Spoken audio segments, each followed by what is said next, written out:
দুবাইয়ে বাংলাদেশিদের কর্মসংস্থানের সুযোগ সৃষ্টির লক্ষ্যে ভিসা সহজ করার অনুরোধ জানানো হয়েছে।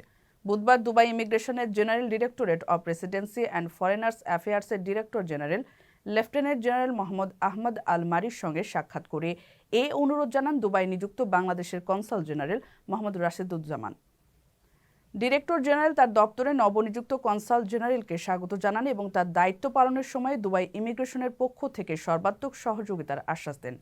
ডিরেক্টর জেনারেল এবং কনসাল জেনারেল দুবাইয়ে বসবাসরত বাংলাদেশিদের কল্যাণ এবং অধিক সংখ্যক বাংলাদেশিদের কর্মসংস্থানের সুযোগ সৃষ্টির লক্ষ্যে ভিসা সহজ করা সহ সংশ্লিষ্ট নানা বিষয়ে আলোচনা করেন।